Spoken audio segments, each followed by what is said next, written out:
va parler des enfants. Est-ce que tu as le sentiment d'avoir été un bon père? Dans la mesure où je n'ai pas vécu avec les mamans, donc ils n'ont pas grandi avec moi, je pense avoir été un bon père, étant donné que je me suis toujours occupé, je les ai toujours pris à chaque fois que les mamans me les laissaient, c'est-à-dire les week-ends, ou dans les grandes vacances, ou quand ils ont besoin de quelque chose. C'est vrai que, bon, c'est vrai, je prends ma voiture, j'y vais tout de suite. Je veux dire, oui, je pense pas que je pense pas être un mauvais père. Là. Et maintenant, est-ce qu'il y a une chose qui te froisse quand on te dit tu es grand-père? Est-ce que ça te fait réagir ou pas?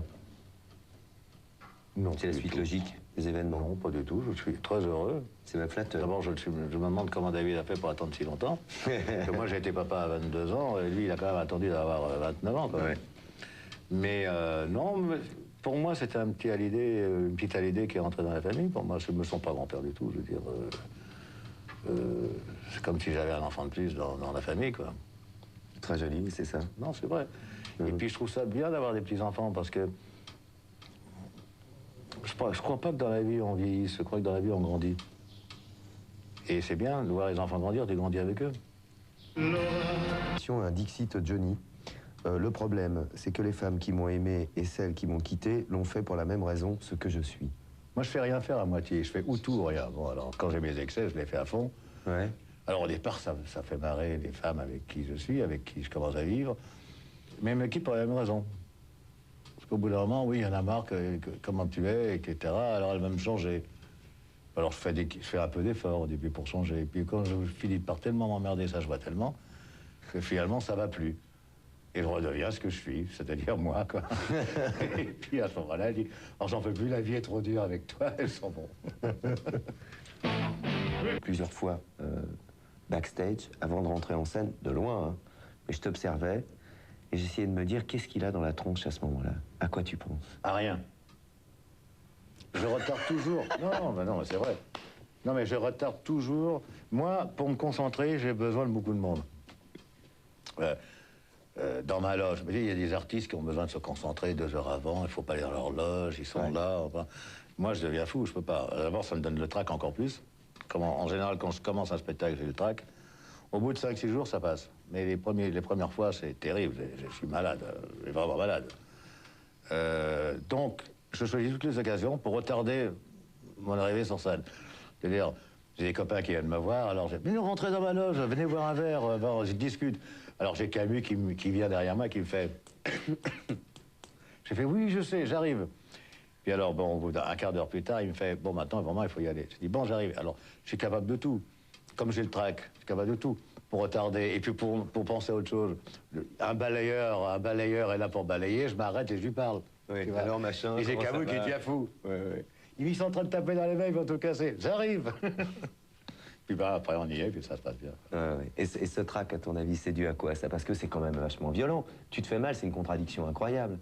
Tu sais que tu te fais mal parce que tu as la trouille d'y aller, mais en même temps, tu as une envie démesurée d'y aller. C'est vrai, oui, c'est vrai. C'est comme quand je fais dans des parcs d'attractions, par exemple, quand je fais le Grand 8 à l'envers et tous ces trucs-là, ça me donne des sensations fortes. Ouais. Et il y a des gens qui me disent, mais t'es maso. Non, j'aime ça. Ouais, tu te provoques, quoi, tu vas plus loin. Quand j'ai fait le saut à l'élastique ici, à la Fou, à Saint-Tropez, j'ai le vertige en plus, pour te le dire tout de suite. D'accord. J'ai le vertige. À 80 mètres de haut, je te dis pas, tu vois les gens, ils sont comme des fourmis, les gens. Ouais. Et puis quand tu arrives en haut, tu te dis, merde, c'est vachement haut. Ah, c'est de la provoque, ça, tu te provoques tout seul. Et en plus, comme j'ai le vertige, tu sais, moi, je monte sur cette table, là, je regarde en bas, je tombe. J'ai le vertige, bon, c'est comme ça, il y a des gens qui ont le vertige. T'as eu raison de descendre dans la cage. Il y a des gens qui l'ont pas. Alors, j'avais le vertige. Alors, ben oui, mais je fais que des trucs où... des trucs qui me rendent malade. Et alors, bon, quand j'ai fait les sauts élastiques, j'étais en haut, je me dis, mais je suis vraiment con, mais qu'est-ce que je fous là? Alors j'entends, le mec, il me dit, vous êtes prêt? Je fais, oui. Vous êtes sûr que je suis bien attaché, là? Oui. Bon, puis là, j'entends le petit portillon devant qui fait clac, et qui s'ouvre. Et là, c'est, oh, nom d'un chien, il faut y aller. Alors en bas, ça dure 30 secondes, tu vois, de réflexion, comme avant de se mettre au bord. J'entends en bas, alors Johnny, on se dégonfle. Je dis, eh merde, et j'y vais, waouh, j'y vais, quoi. Et tu plonges. Et je plonge. Et là, t'as l'émotion, et là, c'est fort, et t'aimes. Ouais. Mais une fois que t'as sauté, c'est fini l'émotion. C'est le fait d'y aller. Qu'est-ce qui te fout de la trouille, Johnny? Est-ce que t'as des peurs? pas d'angoisse je me énorme. laisse pas le temps d'avoir peur pour des choses. C'est pour ça que je travaille beaucoup, c'est pour ça que je m'occupe beaucoup, je fais beaucoup de sport, je fais beaucoup de choses, que je vis intensément tout le temps. D'abord parce que j'en ai besoin, parce que j'ai un flot d'énergie en moi qui fait que j'ai besoin de faire beaucoup de choses. Je pourrais pas rester allongé sur un matelas toute la journée à prendre du soleil. Tu vois, je veux dire, je suis trop, j'ai trop d'énergie en moi pour ça. C'est pour ça que je fais du sport, c'est pour ça que je fais la forme tous les matins. Que bon, en dehors d'avoir la forme, mais je fais ça aussi parce que j'ai besoin de dépenser mon énergie quelque part. Et ce qui fait que sur scène, c'est pour ça que je dépense beaucoup d'énergie sur scène. Tout le monde me dit toujours, mais t'es pas fatigué après ce spectacle? Je dis non, je me suis donné à fond. Je suis content, j'ai bien transpiré.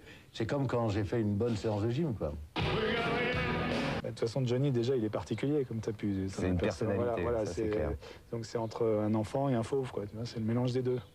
Donc en fait, il faut attendre qu'il ait envie, et puis il est, comme dans tout ce qu'il fait, si tu veux, il est assez excessif, comme tu as pu t'en apercevoir. Et une fois qu'on va dans la salle, c'est 2 heures, 3 heures dans la salle. Bon, c'est tout avec excès, quoi. C'est ça, c'est ce qui fait son charme de toute façon, quoi. Tu dis, l'alcool, la fumée ne sont que les reflets d'une fragilité que je revendique. Que Boringer et Léotard soient mes potes n'a rien d'un hasard. Non, c'est vrai. Tu sais, la plupart du temps, moi, j'aime pas l'alcool. C'est peut-être surprenant, mais c'est comme ça. J'aime pas le goût de l'alcool. C'est ce que j'aime bien, sans aller trop loin, bien sûr, c'est l'effet que peut faire l'alcool par rapport à une angoisse intérieure que je peux avoir par certains moments. C'est-à-dire, quand je commence à penser trop à un spectacle que j'ai à faire dans 4 mois, ou quand je suis déprimé parce que j'ai trop travaillé, c'est une forme de, quelque part, de se dire qu'on se sent mieux, qu'on se sent cool, c'est des conneries, ça.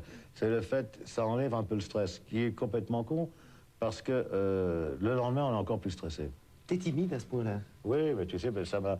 Pendant des années, je rentrais dans une pièce, par exemple, où il y avait un cocktail ou une chose comme ça.